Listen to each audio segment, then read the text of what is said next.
बराए खुशनूदी 14 मासूमीन बुलंद तरीन सलावात अल्लाहुम्मा सल्लि अला मुहम्मदिन व आले मुहम्मद व अज्जिल फरजहुम।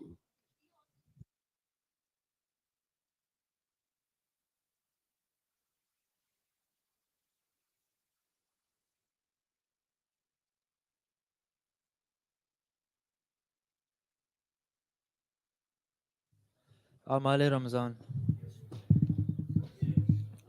اللهم صل على محمد وآل محمد. بسم الله الرحمن الرحيم. اللهم رب شهر رمضان الذي أنزلت فيه القرآن وافترضت على عبادك فيه الصيام، صل على محمد وآل محمد وارزقني حج بيتك الحرام في عامي هذا وفي كل عام، واغفر لي تلك الذنوب العظام فإنه لا يغفرها غيرك يا رحمن ويا علام. اللهم صل على محمد وآل محمد. دعاء افتتاح. اللهم صل على محمد وآل محمد. بسم الله الرحمن الرحيم. اللهم إني أفتتح الثناء بحمدك وأنت مسدد للصواب بمنك، وأيقنت أنك أنت أرحم الراحمين في موضع العفو والرحمة، وأشد المعاقبين في موضع النكال والنقمة، وأعظم المتجبرين في موضع الكبرياء والعظمة. اللهم أذنت لي في دعائك ومسألتك، فاسمع يا سميع مدحتي، وأجب يا رحيم دعوتي، وأقل يا غفور أثرتي. فكم يا إلهي من قربة قد فرجتها، وهموم قد كشفتها، وأثرة قد أقلتها، ورحمة قد نشرتها، وهلقة بلاء قد فككتها. الحمد لله الذي لم يتخذ صاحبة ولا ولدا، ولم يكن له شريك في الملك، ولم يكن له ولي من الذل، وكبره تكبيرا. الله أكبر ولله الحمد. الحمد لله بجميع محامده كلها على جميع نعمه كلها. الحمد لله الذي لا مضاد له في ملكه ولا منازع له في أمره. الحمد لله الذي لا شريك له في خلقه ولا شبيه له في عظمته.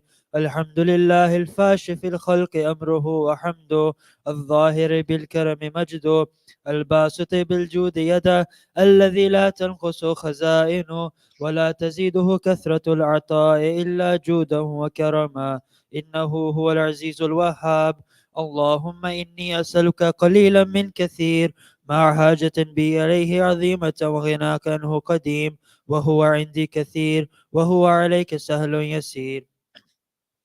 اللهم إن عفوك عن ذنبي، وتجاوزك عن خطيئتي، وسفحك عن ظلمي، وسترك عن قبيح عملي، وحلمك عن كثير جرمي، عندما كان من خطائي وعمدي. أطمعني في أن أسألك ما لا أستوجبه منك، الذي رزقتني من رحمتك، وأريتني من قدرتك، وعرفتني من إجابتك، فصرت عدوك عامنا، وأسألك مستأنسا، لا خائفا ولا وجلا، مدلا عليك فيما قصدت فيه إليك. فإن أبطأ عني تبت بجهلي عليك، ولعل الذي يبطأ عني هو خير لي لعلمك بعاقبة الأمور. فلم أر مولا كريما أصبر على عبد لعيم منك عليه. يا رب إنك تدعوني فأولي عنك، وتتحبب إلي فأتبغض إليك، وتتودد إلي فلا أقبل منك، كأن لي التطول عليك. فلم يمنعك ذلك من الرحمة لي والإحسان إلي والتفضل علي بجودك وكرمك. فارحم عبدك الجاهل، وجد عليه بفضل إحسانك، إنك جواد كريم. الحمد لله مالك الملك، مجري الفلك، مسخر الرياح، فالق الإصباح، ديان الدين، رب العالمين. الحمد لله على حلمه بعد علمه، والحمد لله على عفوه بعد قدرته، والحمد لله على طول أناته في غضبه، وهو قادر على ما يريد. الحمد لله خالق الخلق، باسط الرزق، فالق الإسباع ذي الجلال والإكرام والفضل والإنعام، الذي بعد فلا يرى وقرب فشهد النجوى، تبارك وتعالى. الحمد لله الذي ليس له منازع يعادله، ولا شبيه يشاكله، ولا ظهير يعاذده، قهر بيزة العزة وتواضع على عظمته العظمى، فبلغ بقدرته ما يشاء. الحمد لله الذي يجيبني حين أنادي، ويستر علي كل أورة وأنا أعصي، ويعظم النعمة علي فلا أجازي. فكم من موهبة هنية قد أعطاني، وعزيمة مخوفة قد كفاني، وبهجة مونقة قد أراني، فأثني عليه حامدا وأذكره مسبحا. الحمد لله الذي لا يحتك حجابه، ولا يغلق بابه، ولا يرد السائل، ولا يخيب آمله. الحمد لله الذي يؤمن الخائفين وينجي الصالحين، ويرفع المستضعفين ويضع المستكبرين، ويهلك ملوكا ويستخلف آخرين. والحمد لله قاسم الجبارين، مبير الظالمين، مدرك الحاربين، نكال الظالمين، صريخ المستصرخين، موضع حاجات الطالبين، معتمد المؤمنين. الحمد لله الذي من خشيته ترعد السماء وسكانها، وترجف الأرض وعمارها، وتموج البحار ومن يسبح في غمراتها. الحمد لله الذي هدانا لهذا، وما كنا لنهتدي لولا أن هدانا الله.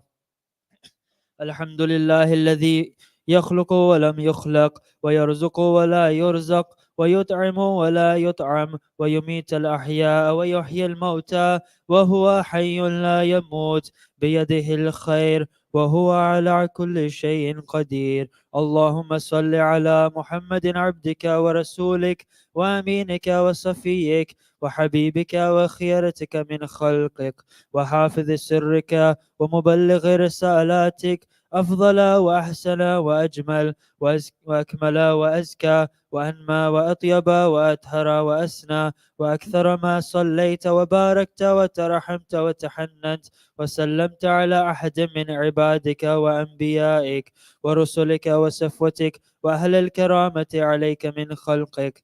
اللهم وصل على علي أمير المؤمنين ووسي رسول رب العالمين، عبدك ووليك وأخي رسولك وحجتك على خلقك وآيتك الكبرى والنبأ العظيم. وصل على الصديقة الطاهرة فاطمة سيدة نساء العالمين، وصل على سبتي الرحمة وإمامي الهدى الحسن والحسين سيدي شباب أهل الجنة. وصل على أئمة المسلمين علي بن الحسين ومحمد بن علي وجعفر بن محمد وموسى بن جعفر وعلي بن موسى ومحمد بن علي وعلي بن محمد والحسن بن علي والخلف الهادي المهدي، حججك على عبادك وأمنائك في بلادك صلاة كثيرة دائمة. اللهم وصل على ولي أمرك القائم المؤمل والعدل المنتظر، وحفه بملائكتك المقربين، وأيده بروح القدس يا رب العالمين. صلوات.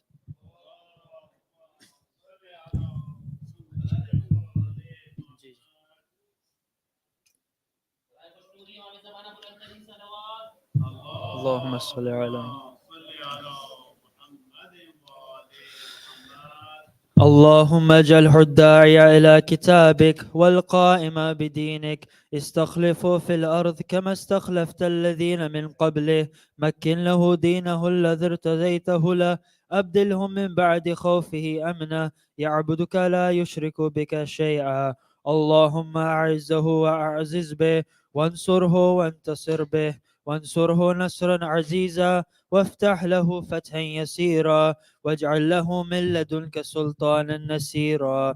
اللهم أظهر به دينك وسنة نبيك، حتى لا يستخفي بشيء من الحق مخافة أحد من الخلق.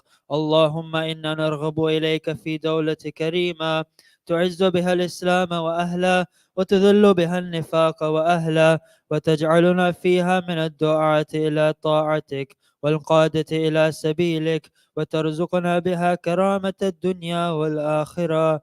اللهم ما عرفتنا من الحق فحملنا، وما قصرنا عنه فبلغنا.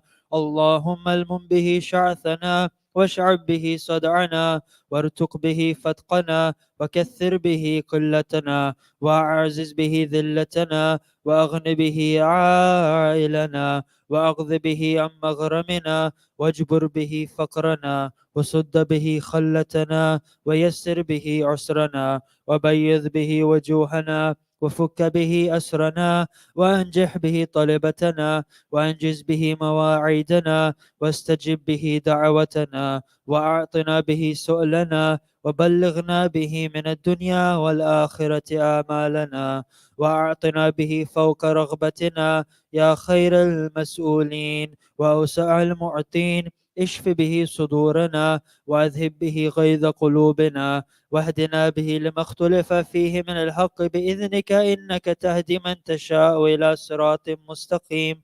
وانصرنا به على عدوك وعدونا إله الحق، آمين. اللهم إنا نشكو إليك فقد نبينا صلواتك عليه وآله، وغيبة ولينا، وكثرة عدونا، وقلة عددنا، وشدة الفتن بنا، وتظاهر الزمان علينا. فصل على محمد وآله، وأعنا على ذلك بفتح منك تعجله، وبضر تكشفه، ونصر تعزه، وسلطان حق تظهره، ورحمة منك تجللناها، وعافية منك تلبسناها، برحمتك يا أرحم الراحمين.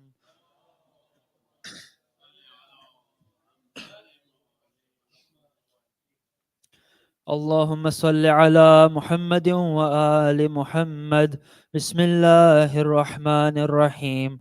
اللهم برحمتك في الصالحين فادخلنا، وفي عليين فارفعنا، وبكأس من معين من عين سلسبيل فاسقنا، ومن الحور العين برحمتك فزوجنا، ومن الولدان المخلدين كأنهم لؤلؤ مكنون فأخدمنا، ومن ثمار الجنة ولحوم الطير فأطعمنا، ومن ثياب السندس والحرير والاستبرق فألبسنا، وليلة القدر، وحج بيتك الحرام، وقتلا في سبيلك فوفق لنا، وصالح الدعاء والمسألة فاستجب لنا، وإذا جمعت الأولين والآخرين يوم القيامة فارحمنا، وبراءة من النار فاكتب لنا، وفي جهنم فلا تغلنا، وفي عذابك وحوانك فلا تبتلنا، ومن الزقوم والذريع فلا تدعمنا، ومع الشياطين فلا تجعلنا،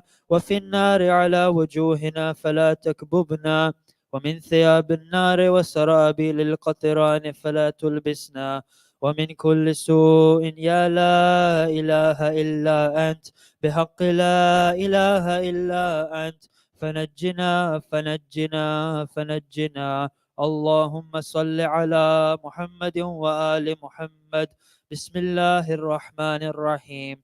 اللهم إني أسألك أن تجعل فيما تقضي وتقدر من الأمر المحتوم في الأمر الحكيم، من القضاء الذي لا يرد ولا يبدل، أن تكتبني من حجاج بيتك الحرام المبرور حجهم، المشكور سعيهم، المغفور ذنوبهم، المكفر عن سيئاتهم، وأن تجعل فيما تقضي وتقدر أن تطيل عمري في خير وعافية، وتوسع في رزقي، وتجعلني ممن تنتصر به لدينك، ولا تستبدل بي غيري. أعوذ بجلال وجهك الكريم أن ينقضي عني شهر رمضان، أو يطلع الفجر من ليلتي هذه، ولك قبلي تبية أو ذنب تعذبني عليه. صلوات الله.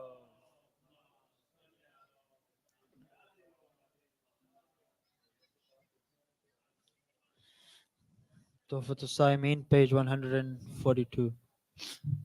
اللهم صل على محمد وآل محمد. بسم الله الرحمن الرحيم. إلهي وقف السائلون ببابك، ولاذ الفقراء بجنابك، ووقفت سفينة المساكين على ساحل بحر جودك وكرمك، يرجون الجواز إلى ساحة رحمتك. إلهي إن كنت لا تغفر في هذا الشهر الشريف إلا لمن أخلص لك في صيامه وقيامه، فمن للمذنب المقصر إذا غرق في بحر ذنوبه وآثامه. إلهي إن كنت لا ترحم إلا المطيعين فمن للعاسين، وإن كنت لا تقبل إلا من العاملين فمن للمقصرين. إلهي ربح الصائمون وفاز القائمون ونجا المخلصون، ونحن عبيدك المذنبون، فارحمنا برحمتك واعتقنا من النار بعفوك يا كريم يا أرحم الراحمين. وصلى الله على محمد وآله الطاهرين.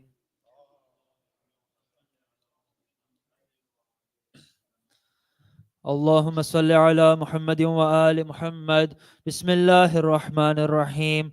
اللهم ادخل على أهل القبور السرور، اللهم أغني كل فقير، اللهم اشبع كل جاع، اللهم اكس كل عريان، اللهم اقض دين كل مدين، اللهم فرج عن كل مكروب، اللهم رد كل غريب، اللهم فك كل أسير، اللهم اصلح كل فاسد من امور المسلمين، اللهم اشف كل مريض، اللهم سد فقرنا بغناك، اللهم غير سوء حالنا بحسن حالك، اللهم اقض عنا الدين واغننا من الفقر، انك على كل شيء قدير.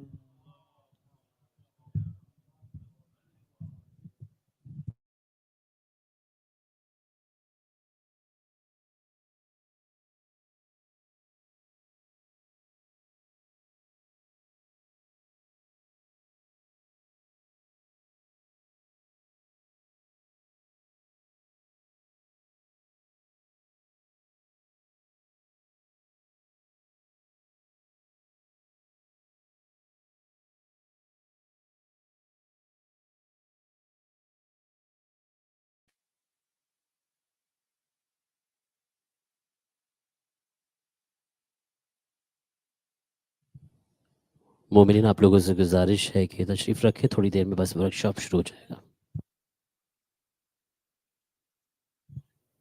आज की वर्कशॉप जो है उसका मौजू है स्किल ऑफ पेरेंटिंग। तो आप लोगों से गुजारिश है, इससे बहुत कुछ आप सीख सकते हैं। और इस वर्कशॉप में जो स्पीच है वो है शेख जैद अल सलामी की, सलामी साहब। और ये माशाल्लाह से एक अपॉर्चुनिटी हम लोगों के लिए कि माशाल्लाह से शेख साहब हम लोग एक साथ मौजूद हैं और आज की इस वर्कशॉप को हैंडल करेंगे।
बराए खुशनूद इमाम ज़माना बुलंद तरीन सलावात अल्लाहुम्मा सल्लि अला मुहम्मद व आले मोहम्मद वअज्जिल फ़रजहुम।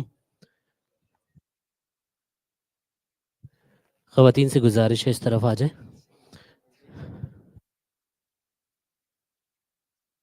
बराए खुशनूद मौला मुश्किल कुशा बुलंद तरीन सलावात।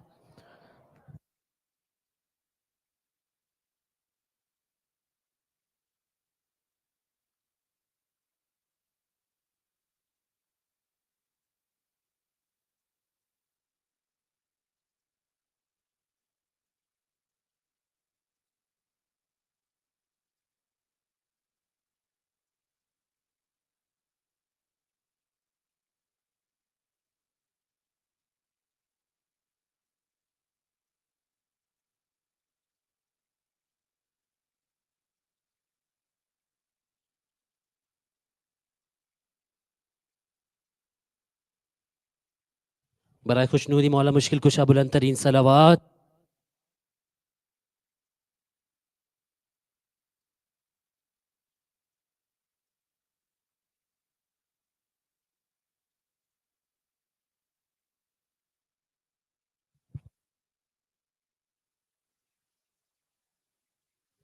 Alhamdulillahi Rabbil Alameen وأفضل الصلوات وأتم التسليم على سيدنا ونبينا وحبيب قلوبنا وطبيب نفوسنا وشفيع ذنوبنا أبي القاسم محمد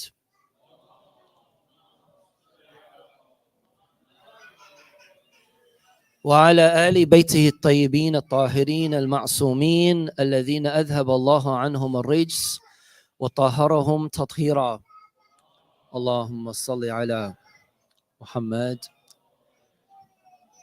تقبل الله أعمالنا وأعمالكم. May Allah subhanahu wa ta'ala accept your fasting. If we could ask security to come and control the little kids, that would be good. Tonight's workshop will be a little bit longer than our regular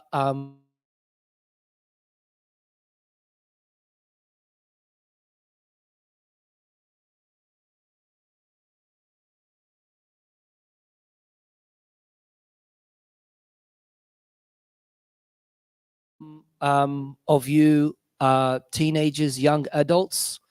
I would say this is applicable to everyone, even if you don't have a child, even if you are too young.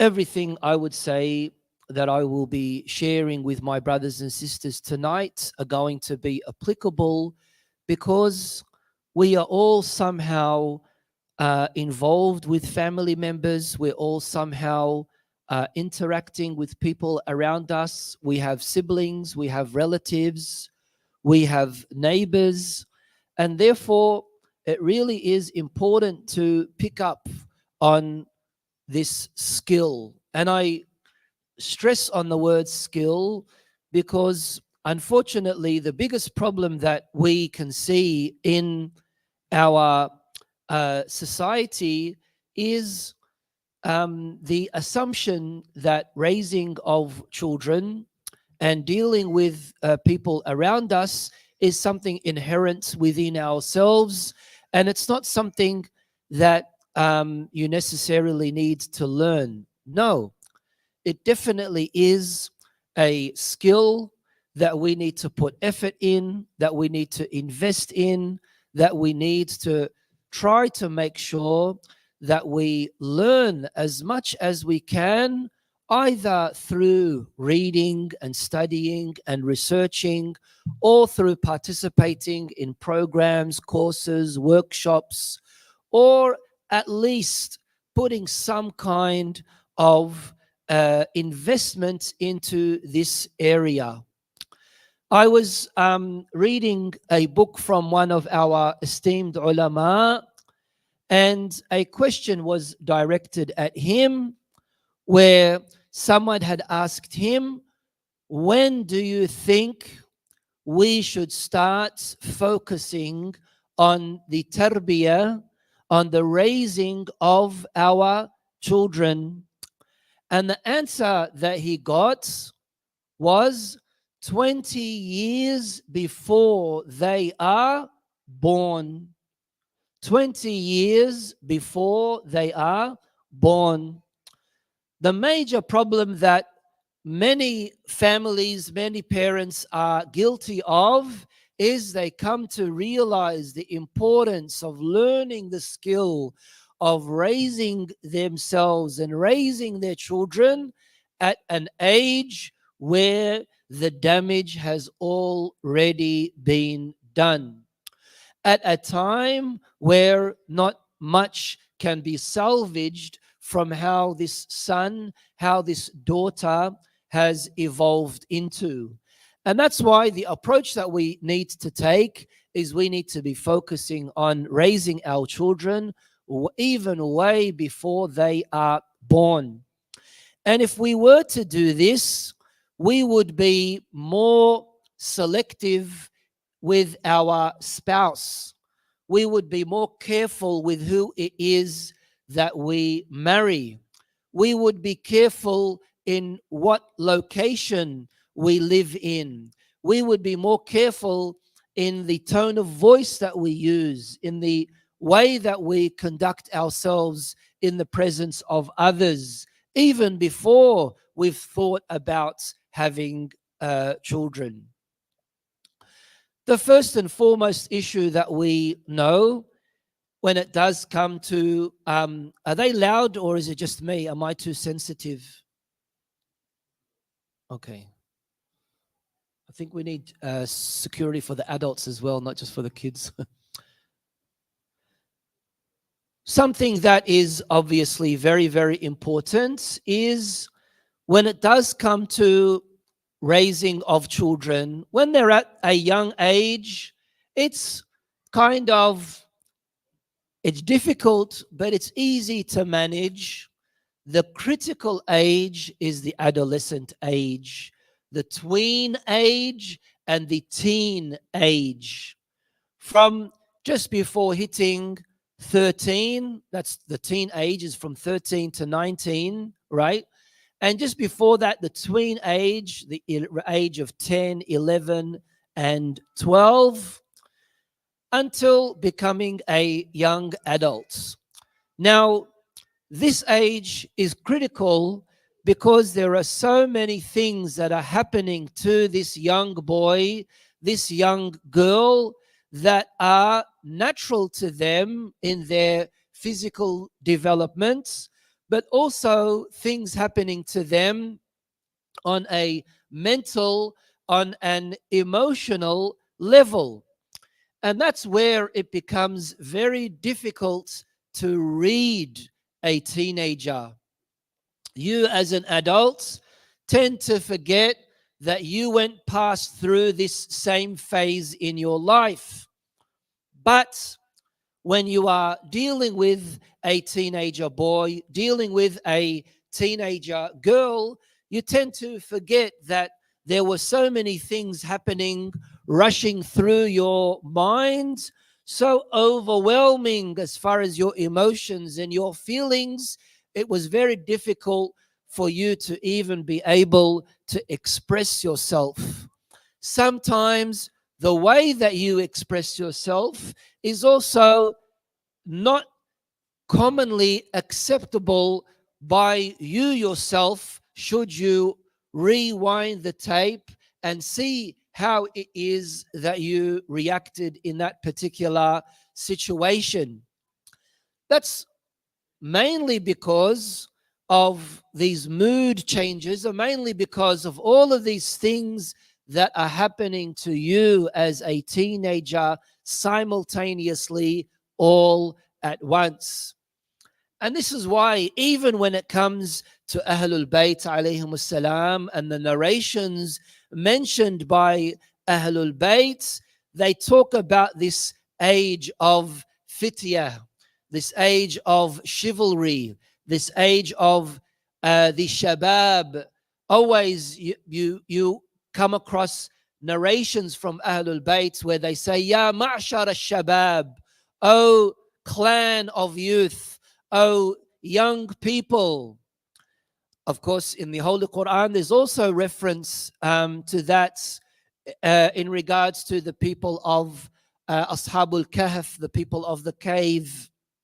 But the riwayat from Ahlul Bayt alayhim salam that speak about how to direct oneself in managing the affairs of young youth, it is mainly centralized around the ideological structure of the youth, right? Of the young teenager boy and girl, the ideology, so that they do not deviate away from the aqidah and the ideology of Ahlul Bayt. And number two, the moral conduct of a young teenager boy and a girl. Because when a young boy, a young girl are not alert, aware enough in how it is they need to be conducting themselves, and they innocently engage in some kind of sin, that black dot, if not rectified or fixed, if not removed through spiritual reawakening, that black dot will expand and expand and grow, overwhelming, absorbing this person, such that they will become so habituated to sin. For them, it has become an area they are so desensitized to. And this is why these two elements, these two factors are very, very important, especially when we look at what it is that Ahlul Bayt alayhim salam are saying. I'm not going to be reading word by word what's on the screen. So brothers and sisters, make sure you do the reading. Of course, I put a lot of effort in this. So there are things that I'm definitely sure you will benefit from. When we do want to make that influence in the young boy, the young girl, when we want to, as a young boy, as a young girl, I want to make a change in how I am, I first need to understand who I am. You know, the narrations that speak about knowing yourself, self-knowledge, self-awareness, self-understanding, ma'rifatun nafs is very, very important. Once you are able to understand who you are, you'll be able to manage yourself in a better way. Why is it that all of us at a certain age continued to think, right, no one understands us? Why is it that when we were at a certain age, we always thought no one understands us, everyone is against us? No one understands us, everyone is against us. Why? Because we somehow think that we are making mistake after mistake after mistake. But reality is, because all these things are happening you all at once, you do think, because of how overwhelming everything is, you think you are burdening yourself, overburdening yourself with all these things rushing into you. But the reality is, no. It's just a matter of you having to learn to be more accountable and responsible for your actions. And this is why in teenage behavior, as you can see, these things are very, very common, right? Especially when it comes to that withdrawal from the family, you know, that you want to be more secluded. And I would say, to a certain extent, at times that's a good thing, because every person needs some time for themselves, right? Especially when you're going through these hormonal changes and you having to deal with these mood swings and everything else. you do need some time for yourself. You do need some time for reflection, right? But if it's not managed, if you don't take care of how you need to be dealing with these things, if you don't manage it in the right way, it turns into something negative and bad.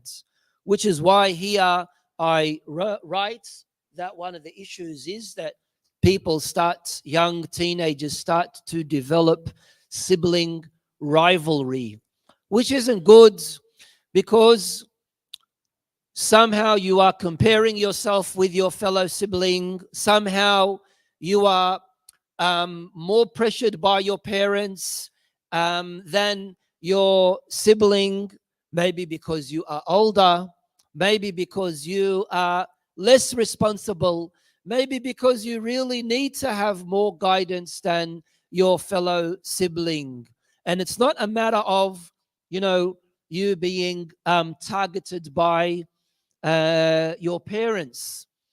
But the worst thing that can happen, and that's something that I'm going to be speaking about in detail, is developing low self-esteem.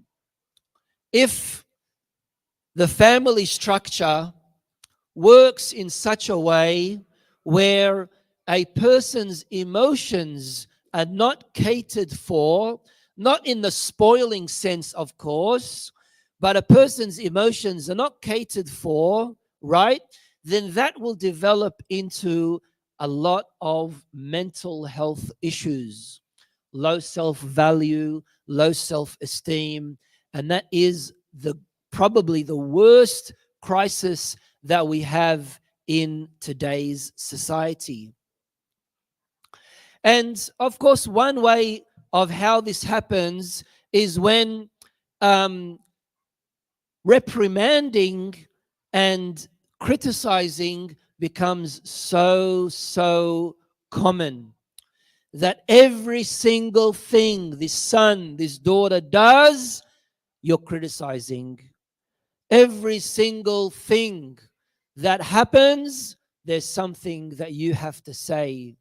Whether it be the way they pour the tea, whether it be the way they tie their shoelaces, you as a parent, you have something bad, negative to say about everything your son and your daughter does. And that's very, very bad. In cases, we as parents really need to step back for our children to learn mistakes by themselves, from themselves.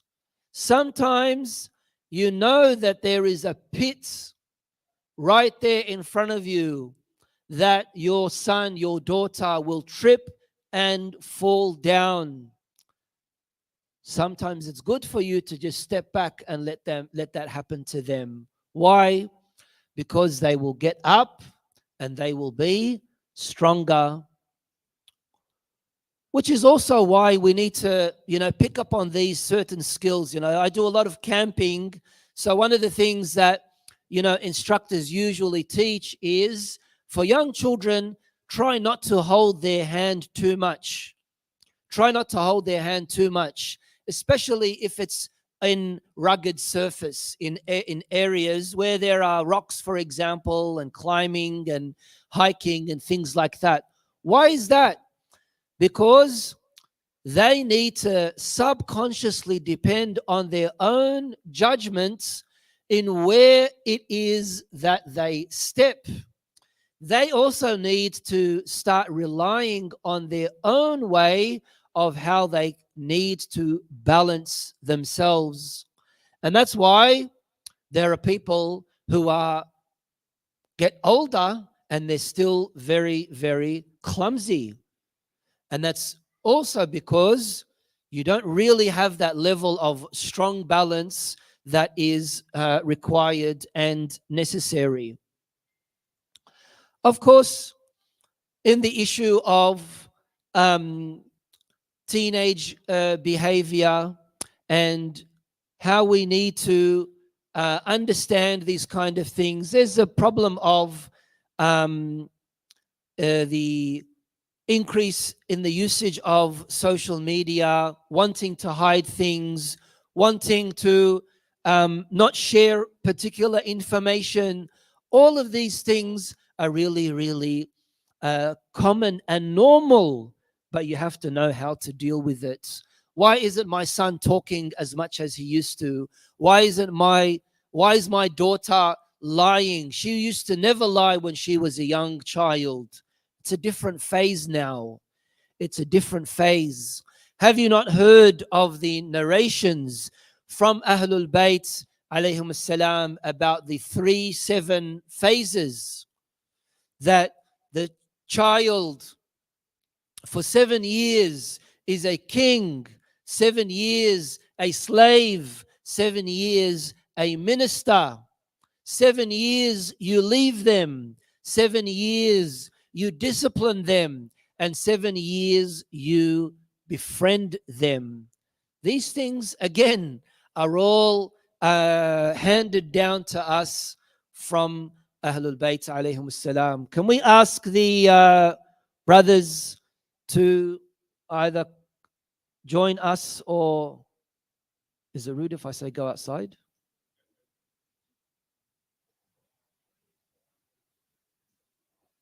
Sallu ala Muhammad wa ali Muhammad.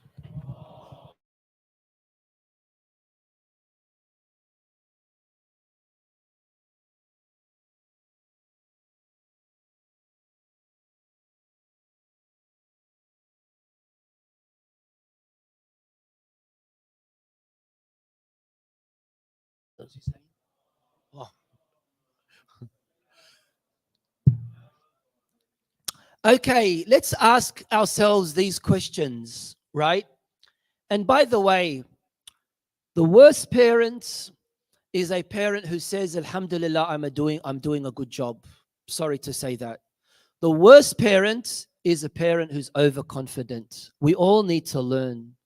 Each and every one of us needs to pick up on things that we didn't know 3 days ago or 1 year ago. The best parent is a parent who keeps on trying as much as they can, not with guilt, not with shame, not with saying I'm a failure. That's also very bad. But for a person to say, oh yeah, I'm good, I've done this, I do that.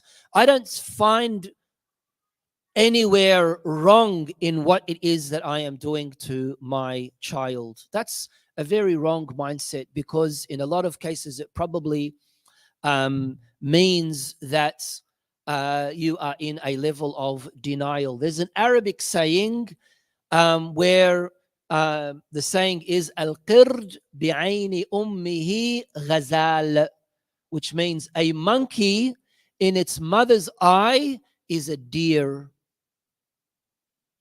Maybe you might have some similar example in Urdu, right? A monkey in its mother's eye is a deer, right? So at times we shouldn't have that approach.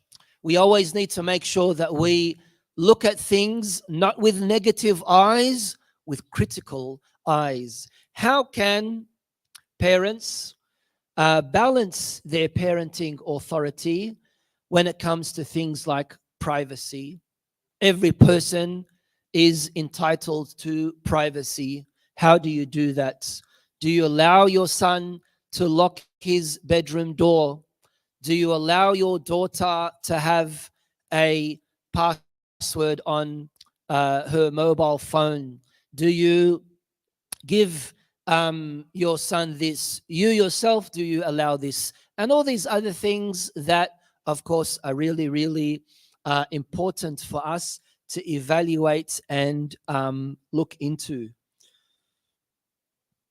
Of course, one of the things that is really, really important is picking up on how we need to address these things.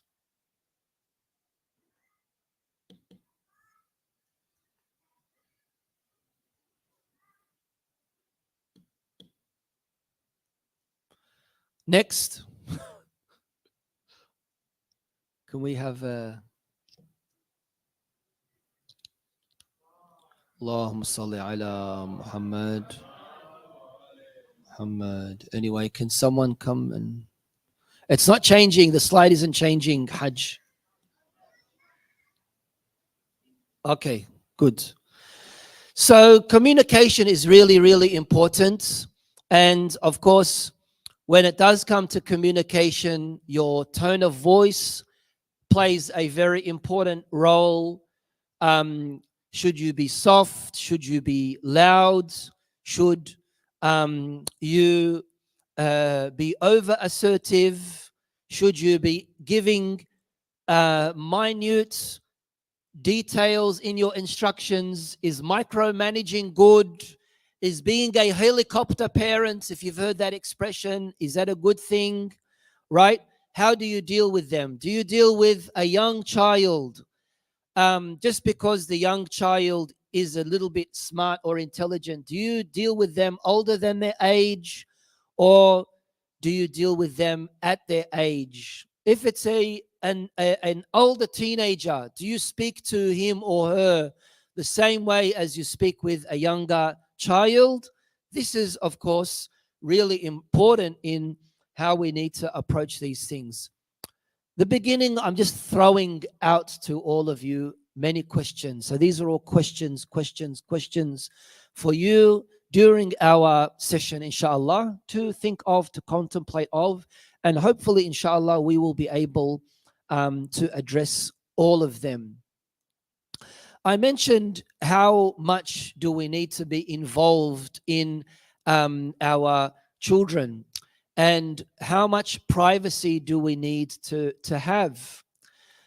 I am of the opinion that privacy needs to be there, obviously, for everyone, for women more than men, due to the fact that, for example, women have more private issues related to them that men are not, privy of. So everyone needs to have privacy.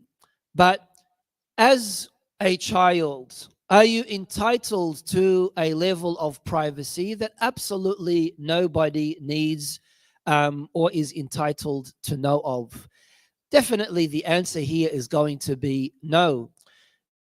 You are entitled to your privacy, and of course that's very, very important, and nobody has a right, even a parent, to violate that privacy. For example, you've got a diary and you like to write down your feelings in the diary. That shouldn't be read by anyone, even if you don't lock it up in a safe. But me as a parent, I might be seeing something that is concerning for me, and I come to you and I say to you, what's going on? Can you talk to me? Why don't you talk to me? If you don't want to talk to me, speak to Uncle Ali, talk to Auntie Fatima. But still, he's not opening up, she's not opening up. This is when you're going to have to bypass the privacy of the child and try to find out what is going on. Have they become madly in love with someone that they no longer think right? Are they experiencing bullying at school that they're too scared of to speak to you or to the teacher about, and they're boxing their feelings? All of these things really, really need to be addressed in the right way.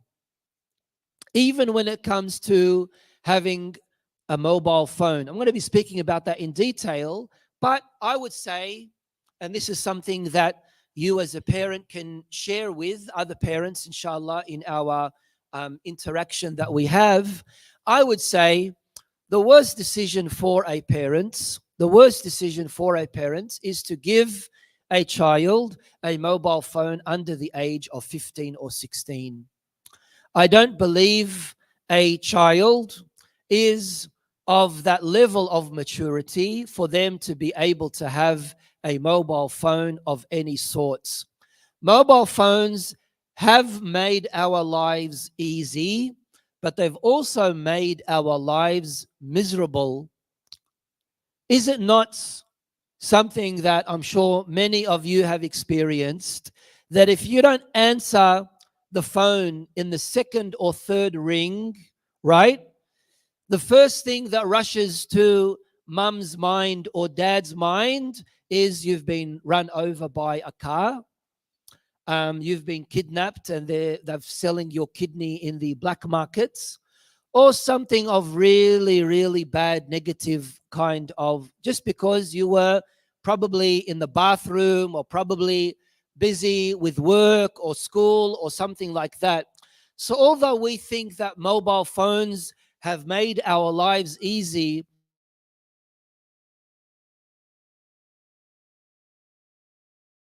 mobile phones have definitely increased our level.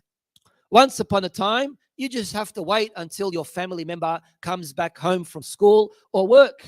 But now it's always the worst of things that come to one's mind. And that's also not good. Why do you need to have a mobile phone?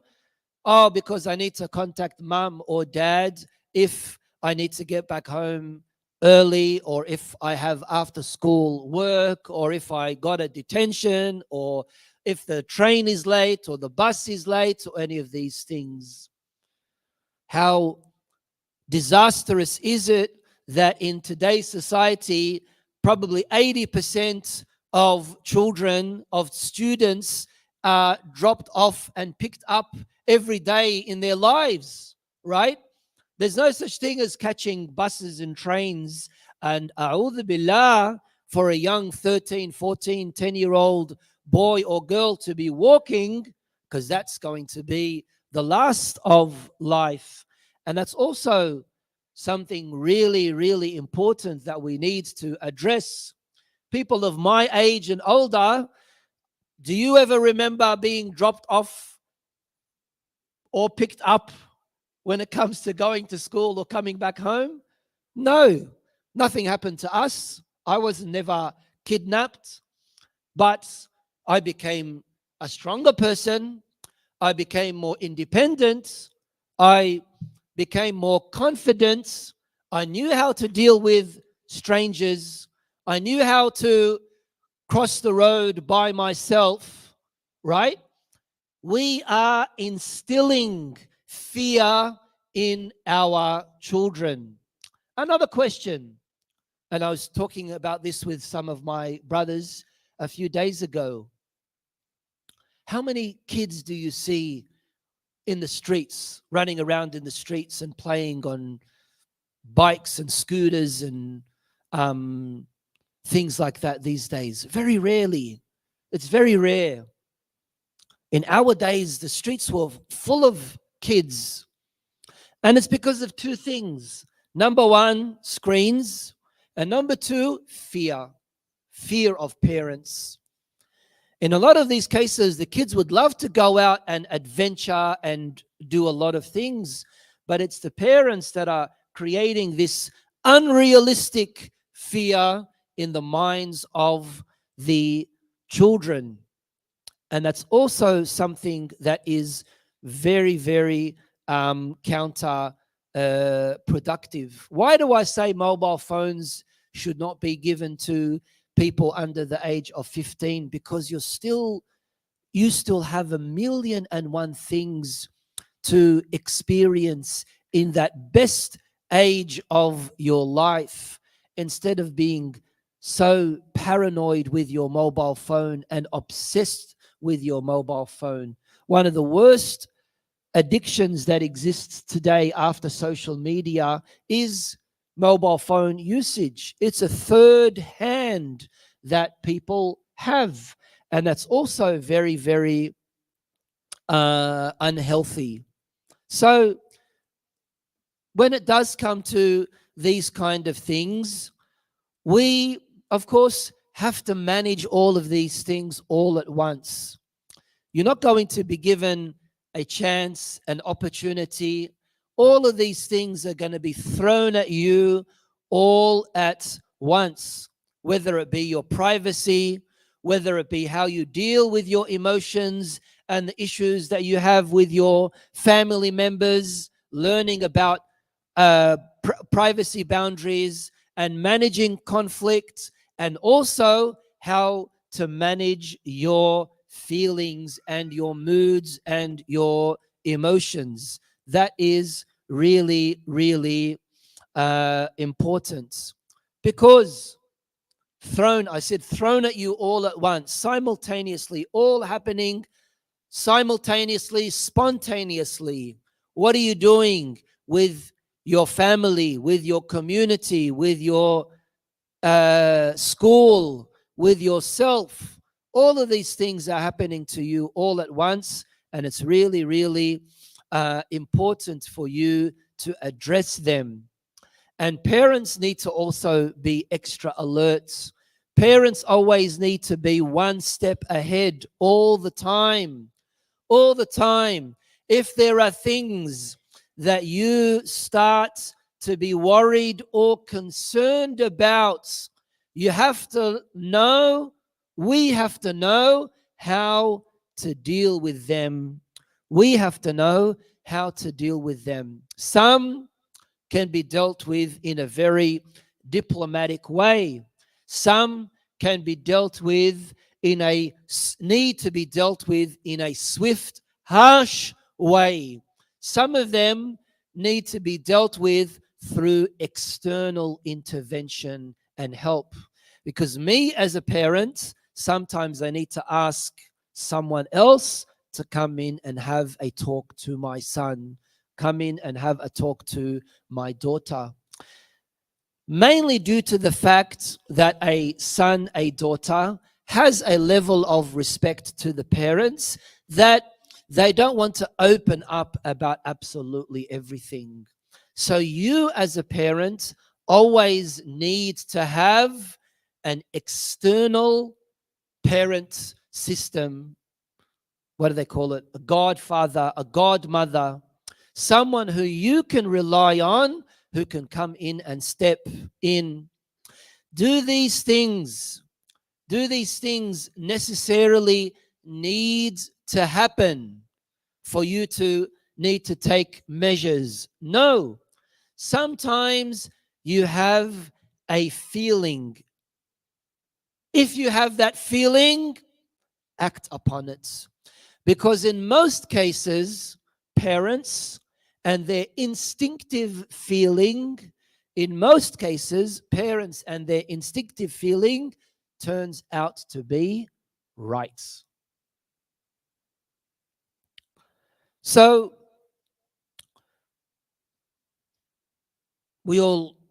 everyone's read all these things, right?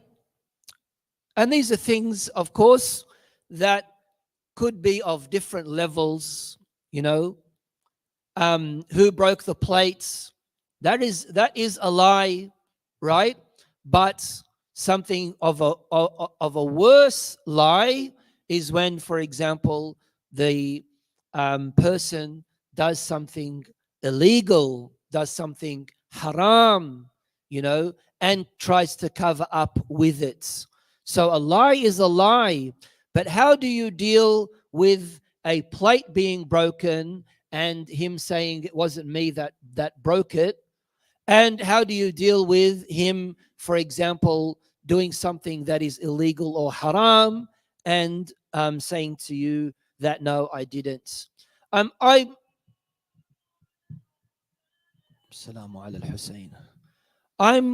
of course definitely sure that you would all take this particular approach, that when it comes to reacting in a positive way, the reprimanding should be less. And when it comes to a negative way, then of course the reaction should be severe.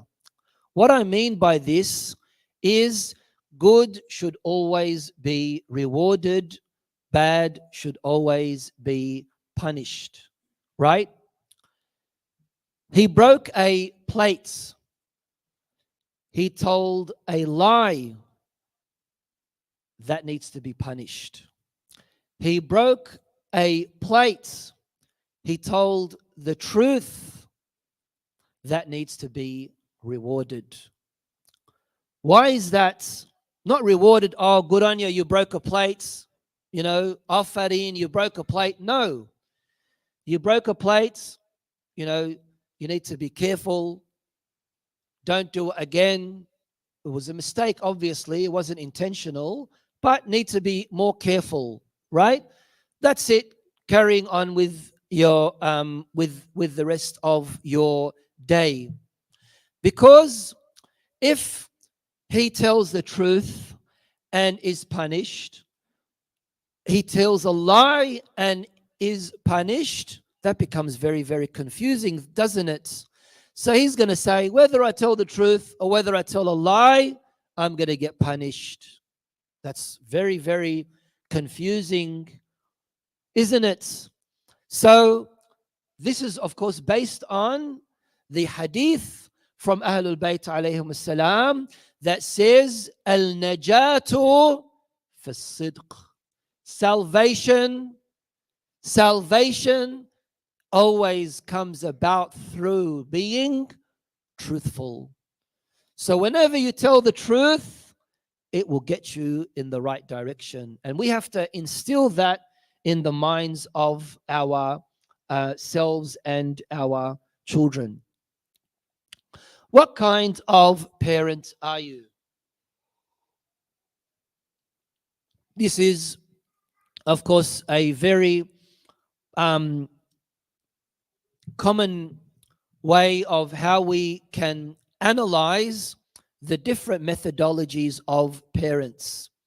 And I'm sure all of you have seen one of each of the four parents.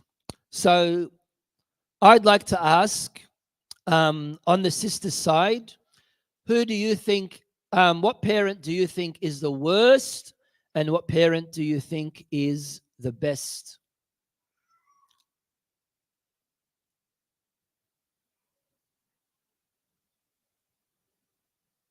Sorry?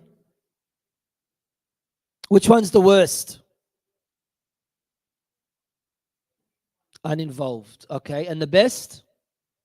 Authoritative. What about the brothers? What do you think would be the worst? Same, uninvolved. No one thinks authoritarian.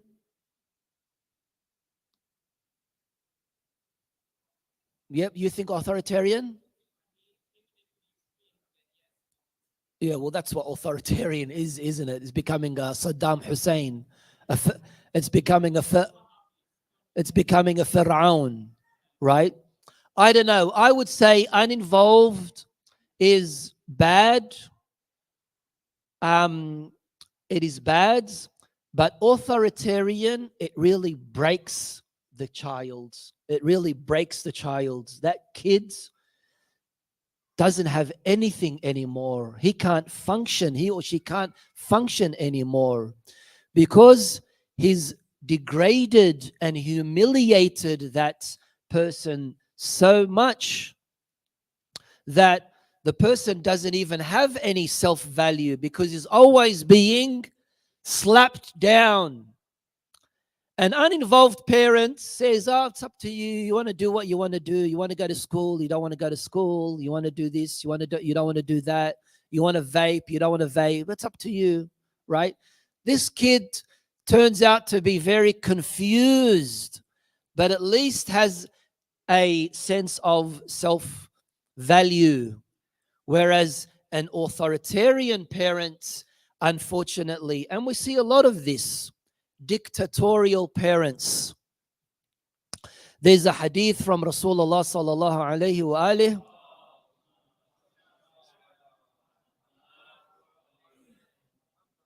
describing how some people are when they're in the masjid.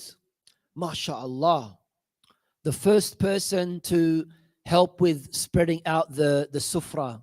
What do you call sufra? Dastarkhan? Spreading out the dastarkhan. He's the one that polishes all the cups, always helping. Would you like something else? Shall I bring you some more chicken? What was it? What did we have tonight? But biryani or chicken? Right? Not that I. No comment. I'm being recorded. At home, doesn't pick up one tissue.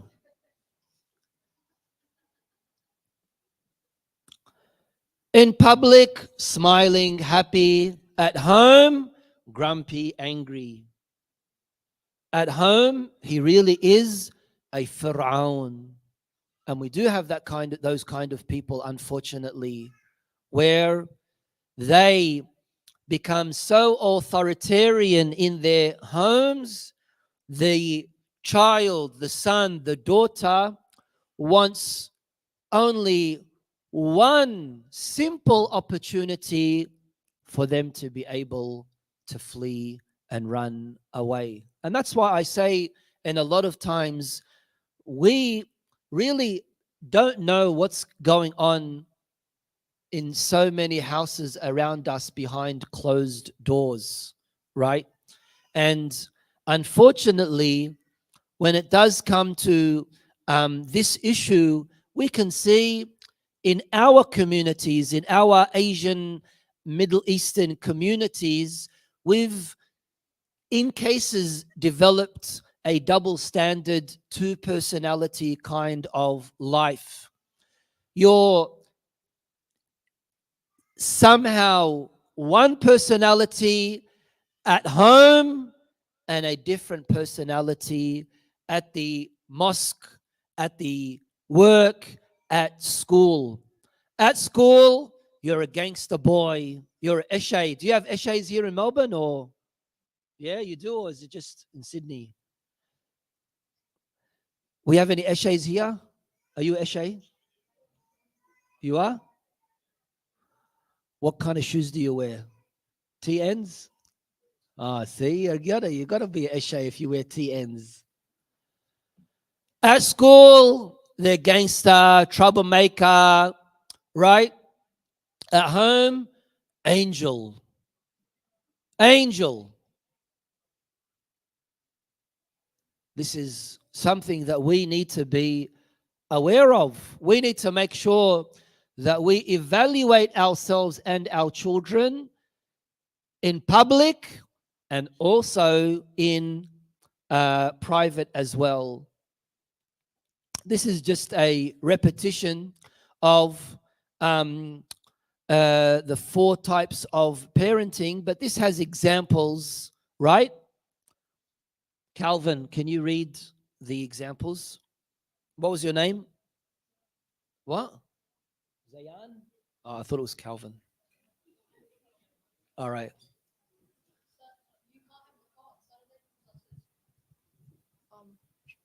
Sure, borrow the car whenever you want. You can borrow the car after you've picked up your sister from soccer practice. I don't care what you do. Don't bother me. All right. Which one do you think is the best parent? 1, 2, or 3? Be honest. 3. 3. Who said 3? You said 3 as well? Good. You right or wrong? Who was going to say something else? What were you going to say? What were you going to say? 2. Why? Don't know. Oh, because he's a good Premature. father, huh?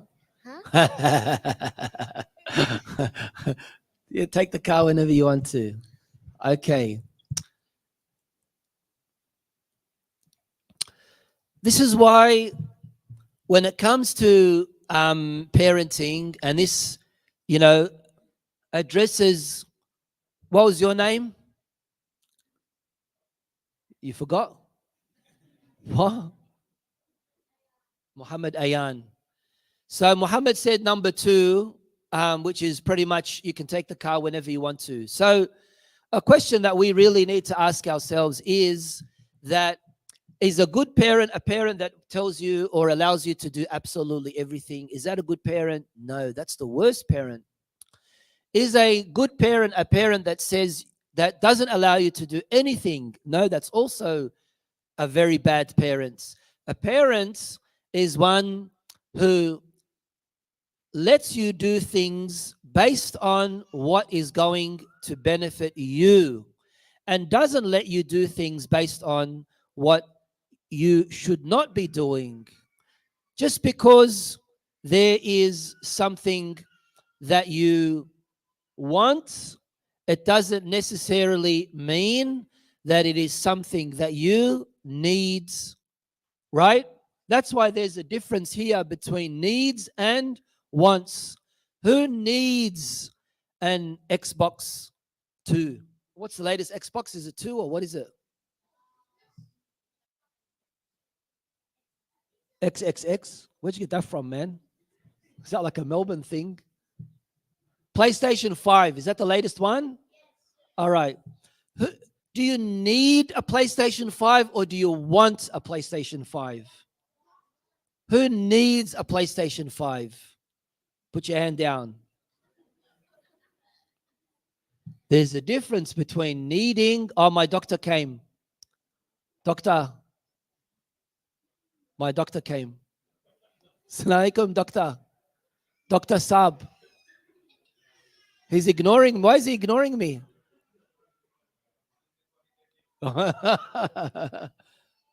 Where's my prescription?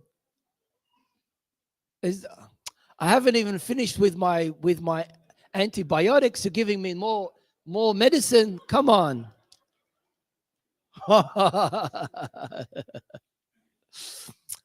Okay, there's a difference between needs and wants. Do you need to play Minecraft and Roblox? Or do you want to play Minecraft and Roblox? Want.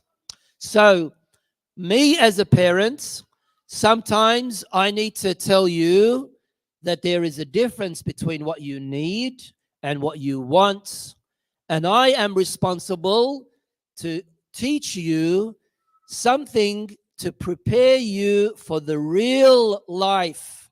When you're 25 and 30, if you don't learn what no means from now, when you're 25 or 30 years old, you won't know how to deal with someone or something when you're given the answer no. And that's very, very scary.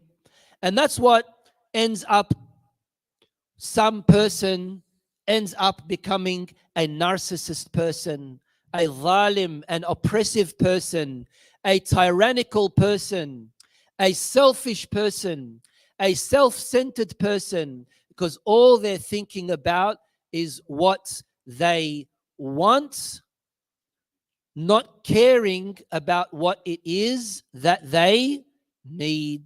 And that's very, very bad.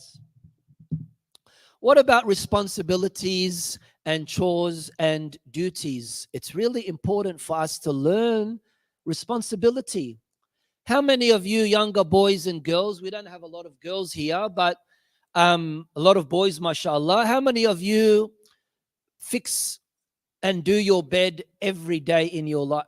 Don't lie, huh? It's Ramadan. It's Ramadan. Every day, put your hand down. Thank you. Every day? Good. What about you? How many times a week? 2 days. How about you, Calvin? How many times do you? Never done in your life?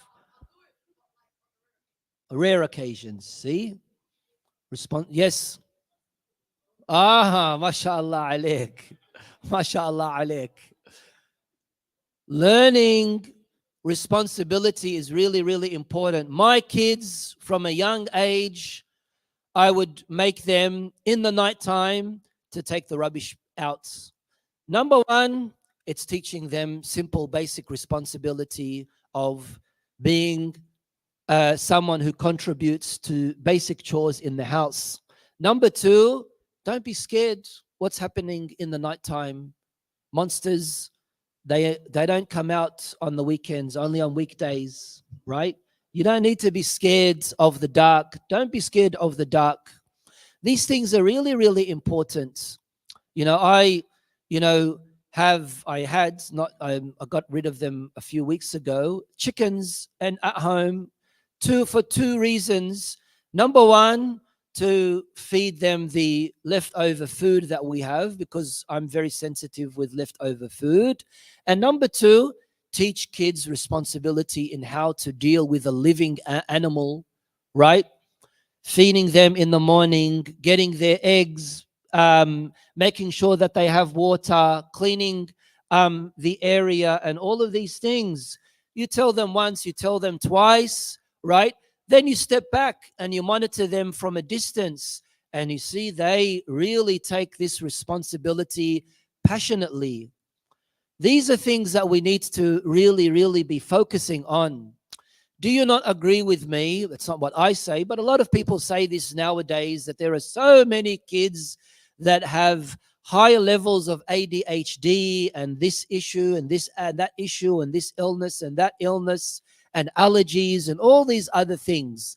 Some of you might say it's because of the vaccination. Some of you might say it's because of the chemicals in the food.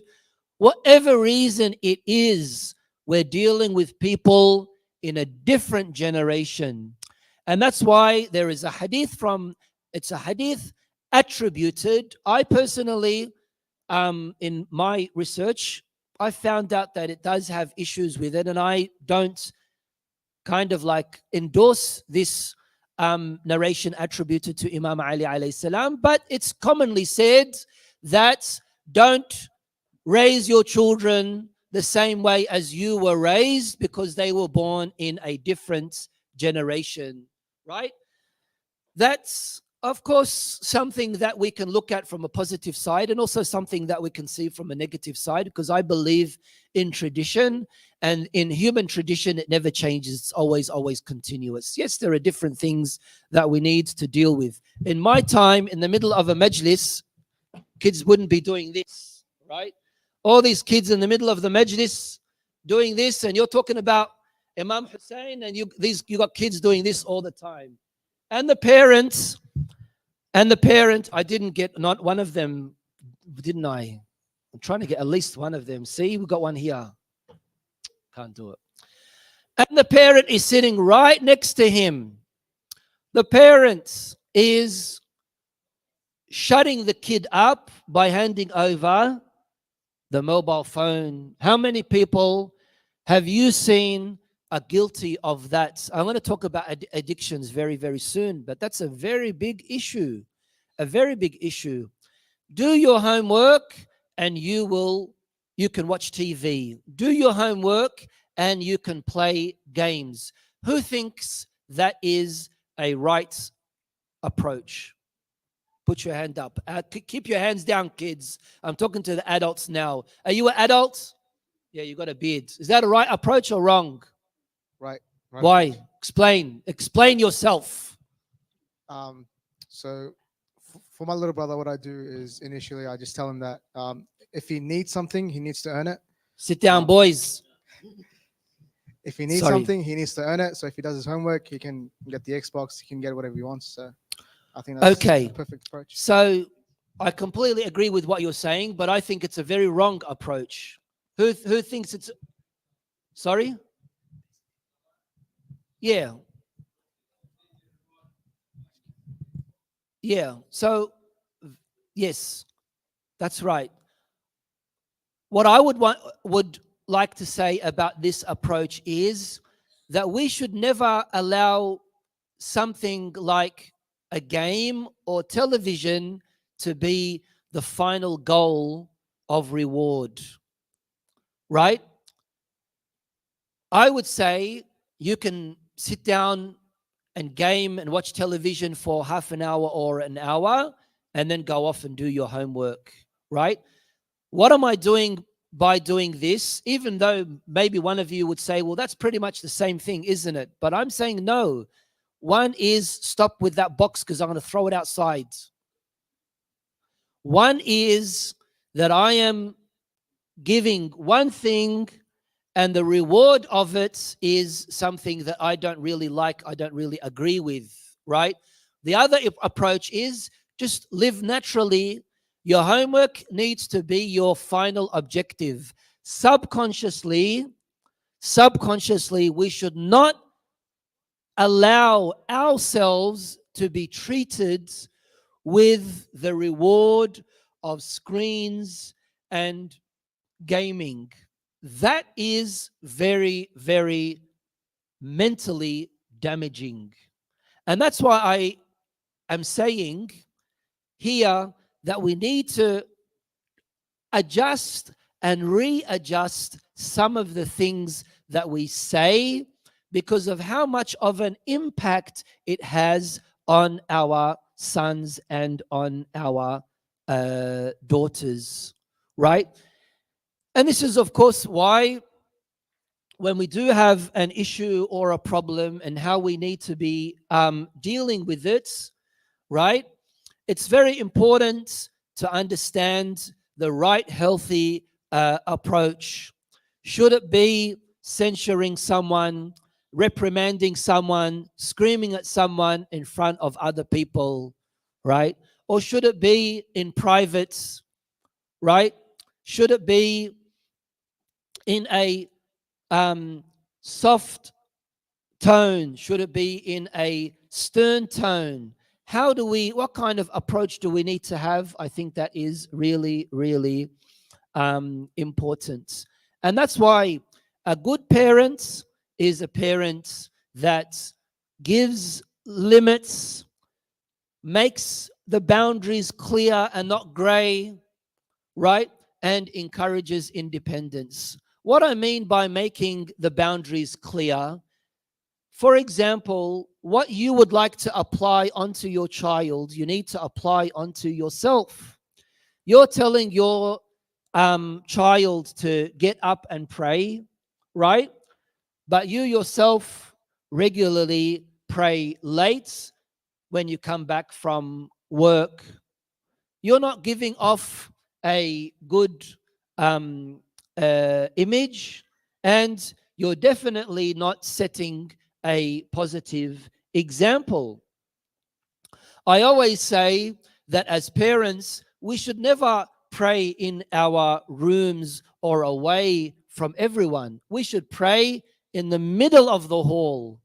We should pray in the middle of the lounge room. Why? Because everyone else is seeing us. It's going to ignite that will in the other family members to go and pray. And this is you indirectly telling people in your home to get up and pray. The worst thing is for a parent to have to repeatedly say to their family members, get up and pray. How many times, Brooklyn, how many times do you need to be reminded to get up and pray? How many? Like few. How many is a few? You're counting with your fingers. 10? How about you? Converse. How about you? How many times? Don't lie, huh? It's Ramadan. A lot? All the time. See? Stop playing. Give me that box. Give it to me. Give it to me. Pick it up. Bring it to me. What's wrong with you people, man? It's only $3, $2 in it anyway. Allahumma salli ala Muhammad wa ali Muhammad. Okay. I've got a lot of slides. So anyone, whenever you think that we need to stop, someone do this and we will stop the program. Who's going to be in charge of that?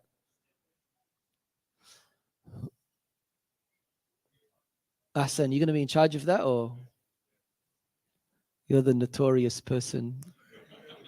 So you're easy for me to abuse anyway. So, okay.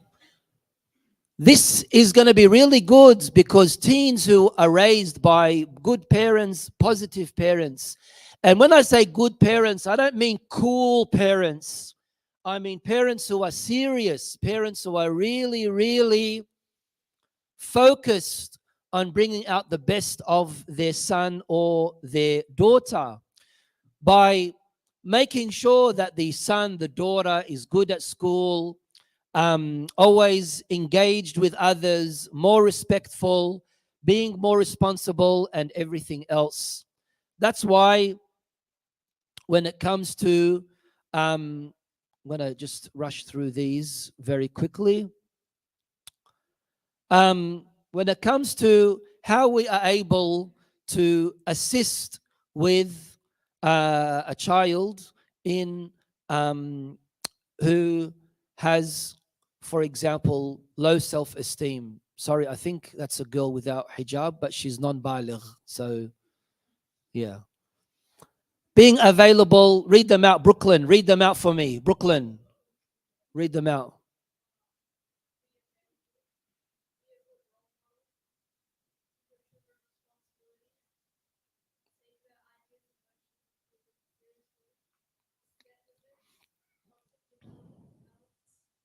Good.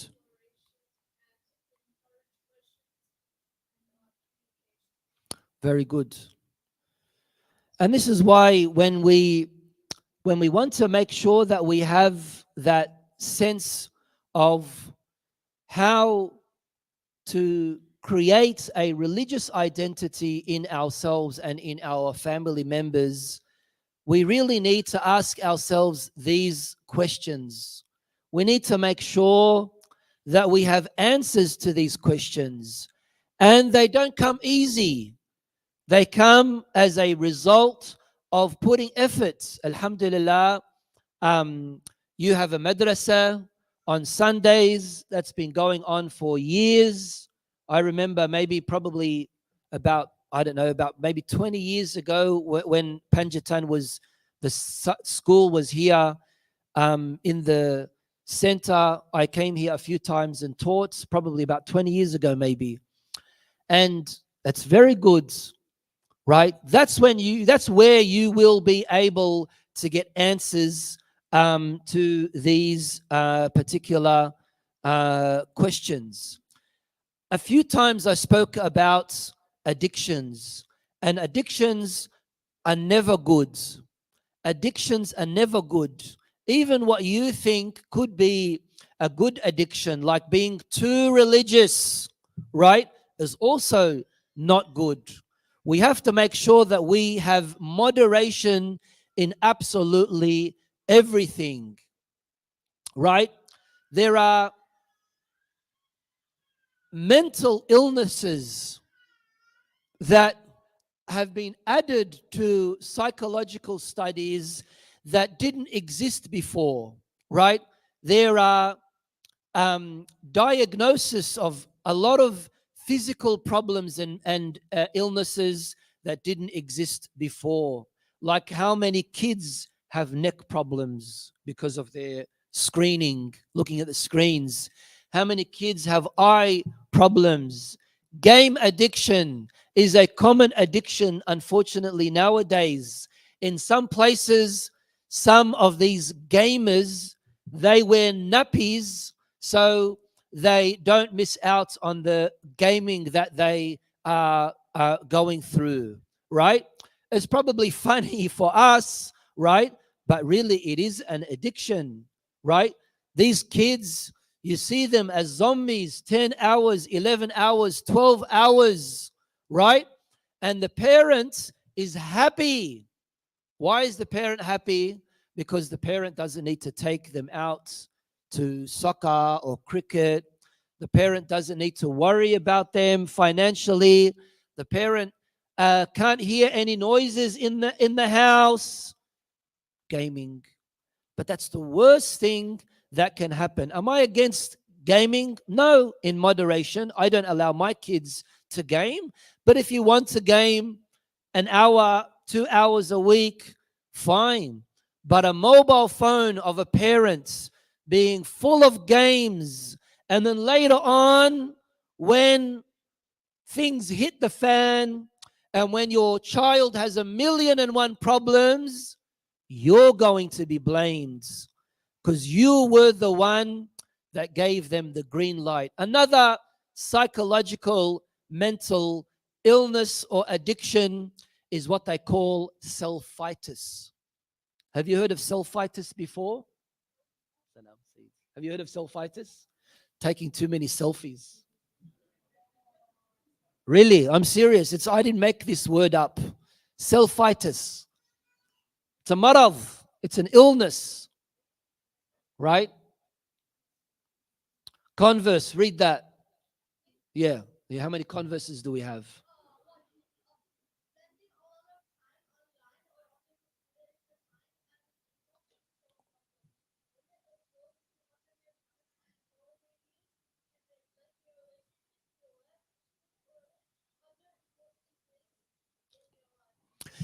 What do we need to control? We need to control our identity, who you are. Who you are at home and who you are at school, you need to be the same person. Don't be two different people just because you want to hang around with the cool crowd or because you want to please somebody. No, be who you are. Be proud of yourself. Be proud of your culture. Be proud of your heritage, right? Number two, being bored. You know, how many times do we hear this from our children? I'm bored, I'm bored. Well, I just took you to do the most exciting of adventures, and we spent the whole day out in a park, and you come back home late in the night time and you say, I'm bored. Come on, what else do you want? There's something that rarely people do these days. Read a book. It's very rare. When was the last time you read a book, Brooklyn? Be honest. You don't remember. How about you? When was the last time you read a book? You, yeah. Oh, really? Really? I'll ask your father, huh? All right. Yes, mister. Oh, good. Yeah. Reading is really important. Don't worry, be bored. That's fine. Do something. Help out with your parents. At home, outside of the house, wherever it is. Socializing is also very helpful, very useful, very healthy. Curiosity is good if restricted. Curiosity is bad if it is not managed in the right way. Okay?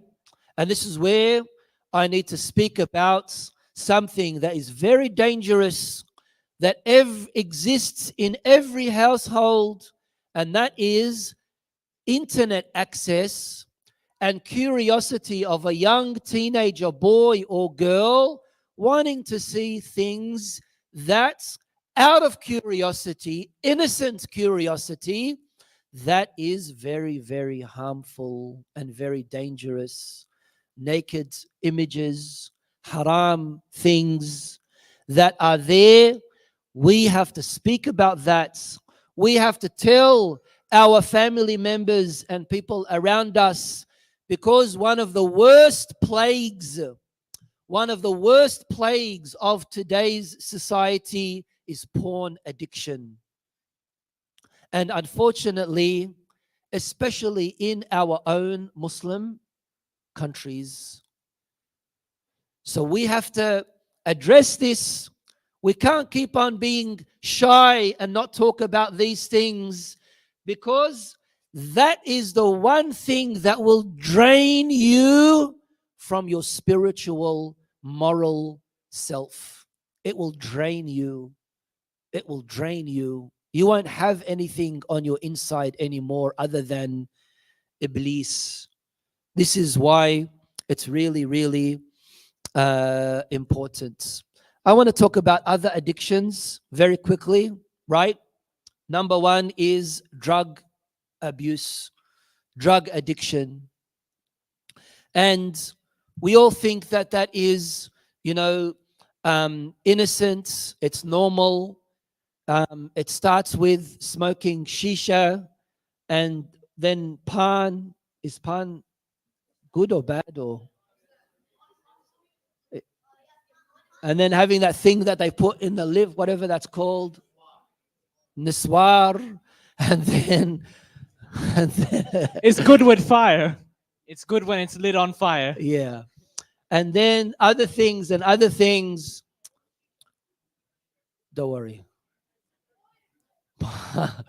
My drug abuse Everyone needs to know what drugs are, and how dangerous it is, and how we need to stay away from it. Most people, most people who end up somehow being exposed to drugs happens in high school. Right? That's why we have to be very, very careful. Okay? Time off, time. All right. Okay. All right. Can I just rush through these? Can I get like 2 minutes and I'll just rush through them if that's okay? Took a lot of time for me to do this, so yeah, some people want to. All right. Okay. So gangsters, we have a gangster problem here in Melbourne. Yeah. See, very, very careful. You have to be bahat careful when it comes to gangs, right? Depression. Majority of people who become addicted and obsessed with social media, especially Facebook, end up having self-esteem problems and depression. If you are able to avoid using social media as much as possible, do so for your own health, for your own sake, right? Next is vaping. One of the things that you notice with vaping, alhamdulillah, they're cracking down on vaping and they're making vaping illegal. But the packaging of the vaping, my brothers and sisters, very colorful, right? Very attractive for young children. And this is intentional, right? Because it attracts the younger people. What are you doing online? This is also really, really important. How do you position the screen of your children at home? Never position it like this, right? Always position it with your child's back to you, not your child's front to you. So it should never be like this. It should always be like this. So your child's back is to you and not your child's face to you, right? These are things that we need to pick up on. No need to have passwords on mobile phones, right? And me as a parent, I say that to my child. I say, look, I don't have a password on my mobile phone. You shouldn't have a password on your mobile phone. I'm happy for you to check my mobile phone right now. Are you confident enough without deleting anything to show your mobile phone to me? People know about all these things, incognito and all that other stuff. But if we create that level of responsibility in ourselves and in our family members, that not only God is watching us, but it's really, really going to affect you mentally, spiritually, and morally, they will automatically start to stay away from these things. What do we need to do? Strong faith, very important. Good akhlaq, very, very important. The friends that you have, your surroundings is extremely important. And of course, a strong relationship with God. This is also good to learn. Tarbiyah is really, really important when it comes to improvement, developing, and empowering. Yeah, sorry. Just rushing through.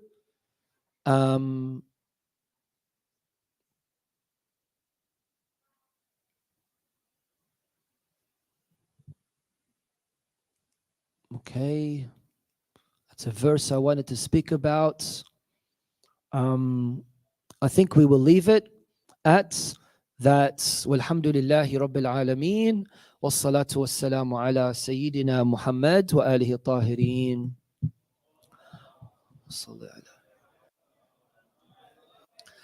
Okay, very quickly with questions. You don't need to write your questions. If you have a question that you would like to ask by microphone, you can do that if you want to. Do living in a joint family system affects the self-esteem and personality of a teenager? If yes, how to deal with it? Of course, when there is a large household and the household is chaotic, there's less level of privacy. And this is something that could have been commonly acceptable in previous generations. But in today's kind of society, everything is about individualization. Everything is about you. Everything is about learning independence and becoming independent. And that's why I think that in a large family, everyone living under one roof, as good as that may be traditionally, but if it does affect the personal growth and privacy of any member of the household, it's definitely going to be counter productive. How to organize the life of a teenager who has high level of anger. I spoke about managing mood. Managing mood is very, very important, and not allowing any level of justification to be given when it comes to accepting of angry behavior and reacting in a negative, bad way. Anger is not only limited and confined to young teenagers, it's also something that adults are unfortunately guilty of as well. Why do you think Andrew Tate is a bad role model? I didn't even mention Andrew Tate today. Who's asking that question, man? Andrew Tate is the worst role model. Assalamu alaikum. How to say no or discipline a child during the first 7 years. First, come and join us.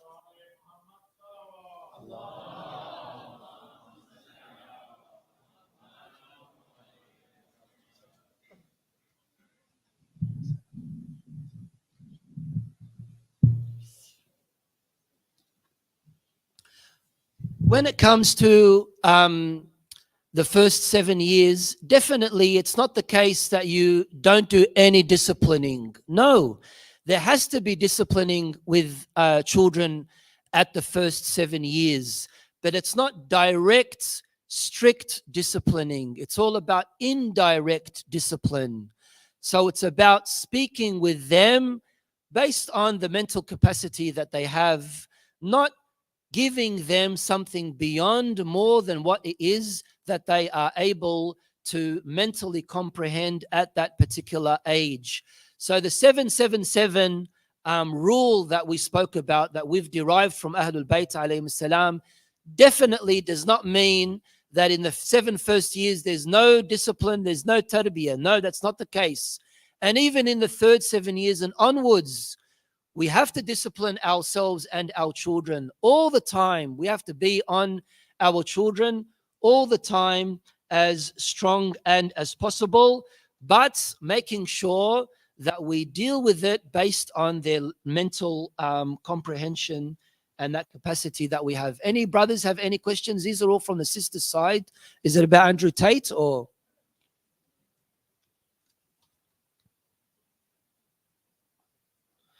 Okay, when it comes to talking online, of course, online, any kind of online presence needs to be monitored. It's scary. If you read the statistics that speak about online predators and stalkers, especially in these common young platforms that are used like Discord and things like that, it's really, really scary. You really have to be careful who you speak with. Even if they are a school friend, right? They might be sharing something with you that you know that is not good, it's unhealthy, it's un-Islamic, it's something that's going to get you in trouble, right? So you need to be keeping your online communication as limited as possible and with as much monitoring as can be. How should you act around your parents? Of course, parents have the highest level of respect. We always need to make sure that we deal with and treat our parents in the highest level of respect all the time. I think we'll get Samahta Sayyid to answer. Entire year I'm answering. Today you are here. Well, we wanna, 365 days I'm here. So today it's your chance. Sure. Inshallah. We want your So, we want your barakah, Sayyid. We Inshallah, want your yeah, contribution. I'm receiving barakah today. Inshallah. Afwan. Bismillah. From a parents, no, mashallah, all the men's, they're perfect parents. There's no questions from the men's or comments. You don't need to ask a question. You can have a comment if you want to. You can add something. If anyone wants to share an experience or something, that's also, you want to say something, please. Said, can you give him the microphone? Huh. Some of our kids, they study in the schools, like Sunni schools. They teach them like, how to pray namaz in their own way. And they ask them a lot of questions. They are out of our faith. So sometimes our kids, they don't know how to react. Some of them do react, some of them don't react. Yeah. They talk them a lot of things about the sajdaga. Yeah. And sometimes they call them cookies, cookie Shias, so Cookie Shia. yeah, say where's your cookie? So they don't know how to answer, Yeah. And sometimes I can't answer. So can you put some light on them, make them understand? I have two kids. They study in the same school. They I have a Thank you. Opinion about our children going to Sunni schools. Some might disagree, some might disagree. School is all about education. School is not about indoctrination. So if we've made the decision that our child goes to a Sunni school or a Catholic school or a normal public school, they shouldn't be in the position of wanting to prove their religion and disprove the other religion. They should also try as much as they can to avoid confrontation so they don't become stigmatized, so they don't become criticized and picked on not only by the other students, but by the parents as well. A lot of parents have told me that their school sheikh insults them and says very, very bad things in the presence of the students, the Shia kafir and things like that, and bullies the student himself, right?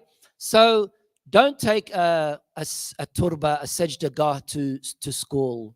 If you can, don't pray at school to avoid all of these things. Pray their way and then come home and pray your way. Because if you're only one or two in the whole class or in the whole school, and there's absolutely nothing that you can do about it, right? Then you're not going to ruin the future of that month or that year by being bullied and picked on, and then the teacher finding out that you're a Shi'i and failing you, and which I have experienced some parents from going through. So if a parent chooses to take his children to these kind of schools, which is a good thing, let them keep their Shi'i identity as private as possible. That's my perspective. That's my opinion. Yes. How do we? Safe? Just, yeah. What do you mean? Be safe. Can you repeat the question, please? Safe environment. How can we be safe? Yeah. It's a very, very general question. Like, what do you mean? How do we be safe? Don't talk to strangers. Is that what you mean? Yeah, like don't talk to strangers. Randoms. Yeah. From a mother, one major issue I face when we say things in Urdu, the kids don't understand the same way. Also, they talk to us only after word-to-word translation comes up. How do you deal specifically with fathers getting angry and think that their son is disrespecting him, hot-headed father. So in regards to the first side, first part of this question, when it comes to our language, whether it be Urdu, Arabic, Farsi, whatever language it may be, that is a language that we need to preserve for our children. It's very, very important for us to communicate with our children in our mother tongue. However, when it comes to me wanting to convey an important message, I should not be so stubborn in forcing my child to understand that language that he or she did not grow up with, insisting that they have that same level of comprehension that I have. That's critically dangerous, especially when it comes to matters of religion. In serious issues, I need to convey that message in the language of my child. Even the Quran says, وَمَا أَرْسَلْنَا رَسُولًا إِلَّا بِلِسَانِ قَوْمِهِ لِيُبَيِّنَ لَهُمْ. And we have never sent a messenger except with the language of his people to explain to them. So we shouldn't be that strict and stubborn, right, with our mother tongue, insisting on wanting to force them to speak that language, as good as language is. But if I have a issue related to deen, related to aqidah, related to religion, related to discipline, related to school, related to something serious, I can't convey it in a language that they are not fluent in. As for hot-headed fathers, unfortunately, this is a major problem that many, many fathers are guilty of. Many fathers do not know how to control themselves and their anger in the presence of their children. Screaming and shouting is not going to get you nowhere. I mentioned this in my presentation. Too much criticizing is also not good. Let them make mistakes. Give them some time. Let them breathe, and they will naturally start to pick up on their own mistakes. I could ask you as a parent, did you not make mistakes yourself? Did you not do things behind your parents yourself? Also, do you not feel how hurtful it was when your father insulted you time and time again, calling you Bagel, what are they? Is that a bad word? Or is that it's a bad word, isn't it? Yeah. All the time. It's not good. See, that's the only Urdu word I know.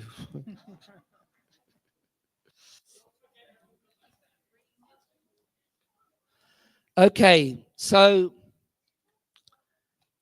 what happens if families fight? I spoke about this yesterday, that there were 4 things that we need to develop in Shahr Ramadan. Number 1 is Quran. Number 2 is a relationship with God. Number 3 is infaq. And number 4 is silatul arham. I mentioned these 4 things, and I said one of the mysteries of our religion, Islam, is why is it that God has made silatul arham on the same level, family, observing kin and relations and ties with family, on the same level as all of our other wajib ibadat like salah and saum and hajj and zakat. And one who severs ties with family members is considered a major sin. Keeping ties with your family members will give you a longer life, as the hadith says, and it will also increase in your rizq. Cutting off ties with your family members will give you a shorter life and will cut away from your rizq. Did you have a question? Sheikh, just want your opinion on, especially in Western world, we have seen parents where both parents are working, and especially parents with young kids, and the kids are being kind of ignored, and they are either in childcare all day for 5 days. And similarly, we have also seen examples of children of parents who are elder parents, where they are in palliative care or are homesick, but their children who are themselves married and have young family, and they are working full time, both husband and wife, and they are ignoring their parents. So both sides, I mean, their own children as well as their parents, if they are in that older age where they need palliative care as well. We have seen a lot of examples over here. So any comments? Well, that's very, very disappointing in this very capitalist society that we live in. Moving to a Western country has many advantages, but one of the disadvantages, unfortunately, is we become so occupied in this capitalist world that we tend to forget what is dear to us, especially our own parents. As adults, unfortunately, this happens very regularly. Family members, siblings arguing over who can or cannot take their parents to a regular checkup at the doctor. Instead of loving to do that, the parents, unfortunately, has now become a big burden. Compare that to 30, 40 years ago in Asian, Middle Eastern countries, right? There wouldn't only be one person taking the parent to a doctor, probably 5 or 6 people all together would be taking them to the doctor.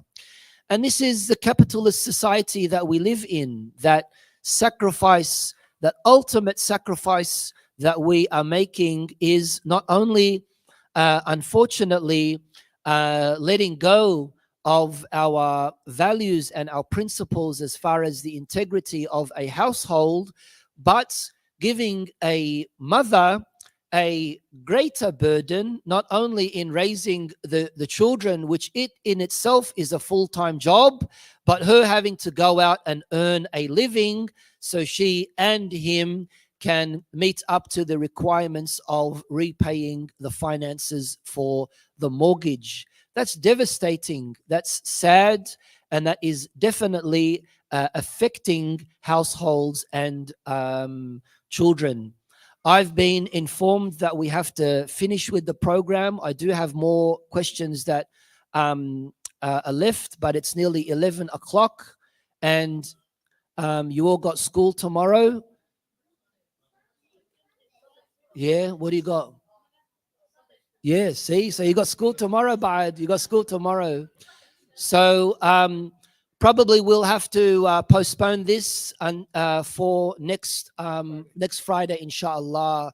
Anyone who has any issues or questions can meet up with me after the program, inshallah. Thank you all very much.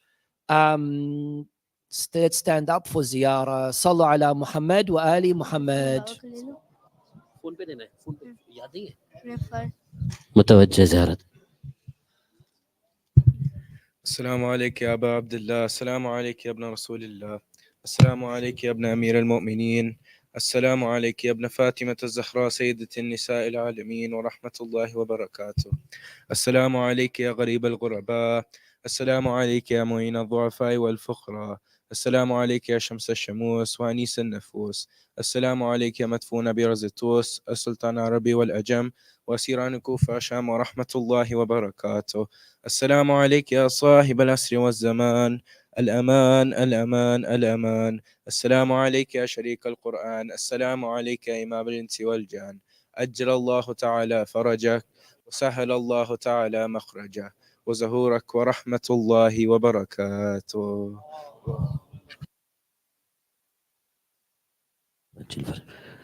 हज़रात मोमिन कल 7:30 7:30 पे कुरान खानी से आगाज़ होगा। आप लोगों से गुजारिश है शिरकत फरमाएं।